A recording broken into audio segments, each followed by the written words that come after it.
It's a skillful manoeuvre and precision is needed, but the extreme conditions are making life difficult for the pilot. And the glare isn't helping. The boatman's lost the line.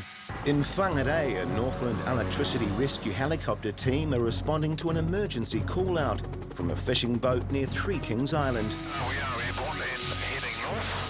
While working cray pots off a rugged island, a wave has caused a steel boom to swing into one of the fishermen, hitting him across his chest and head. We don't have a status on the patient at all. Uncertain of the extent of the man's injuries, the crew face further complications from the lingering effects of a tropical storm. The sea conditions are 4-metre swells. We've got winds gusting up to 30 to 40 knots and gale force at times. The boat may be on anchor, so we'll need it to pull back on the anchor for less movement of the boat during the winching operation. And also, it's now approaching 4:10, so we're still a little ways off locating, so we could have fading light as well. So, yeah, they all pose a bit of a problem. Arriving on scene in evening light, the crew urgently scanned the area for the vessel. See the middle group of rocks between the 2 points, that's Princess Island. That's when they told us they were going to there, so they've obviously changed their mind. Down at 11 o'clock, isn't it? Down on the saddle, there's 2 things in the bay there. It looks like might be 2 boats out there, yeah. The fishing boat has moved closer into a sheltered bay for protection from the elements. What's the wind doing on the water there? On the water there, it's obviously coming over the cliff and rolling down onto the water. Yeah, it's flatter in there, but there are gusts coming over. Yeah, we might just be catching it on this side too. Yeah, I know. Just have to see what it's doing. With the fishermen suffering a potential head injury, the chopper crew need to move fast. They begin lowering a line to the boat below so the medic can be dropped on board. Okay, we're clear to deploy the high line. Okay, if you can descend to 50, deploy the high line. It's a skillful manoeuvre and precision is needed, but the extreme conditions are making life difficult for the pilot. You can see the wind gusts coming across now, eh? Looks like the wind is coming from your 10 o'clock there. High line halfway. And the glare isn't helping. Problem is the bloody sun's got a my eyes there too. Steady. On the deck. At your 1, move left for your target. Running out of rope there, go forward. Off the deck. The boatman's lost the line. Come on, have another shot at that. Mark, I think we're going to have to move them out into the wind, mate. They're too far behind the island. The pilot has decided the rescue attempt will be easier in the stronger but more consistent winds offshore, and the vessel has moved further from the island for another attempt. Are you clear to run in? Forward 12. Forward 6. 5. 4. Target 3. Cover that. 2. 1. Steady. Steady. On the deck. Okay, to bring winch to the door.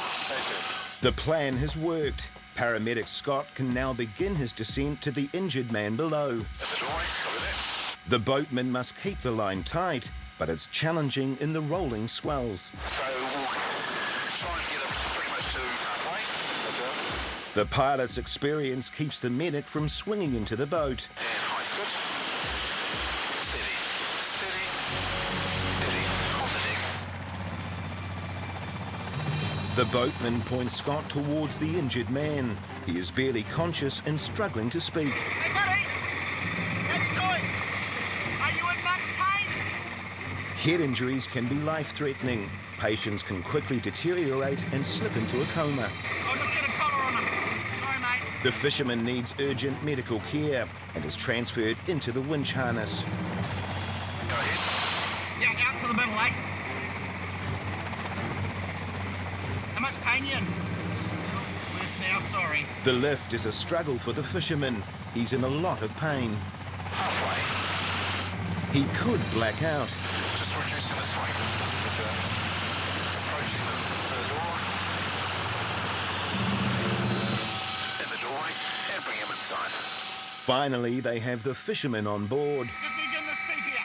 Com, Helimed 1. Winch is complete and we're heading back 5 POB. But it's not over for the medics. They must now find the extent of his injuries. Point with your finger where it hurts the most. In your jaw. Anywhere else? What about your chest?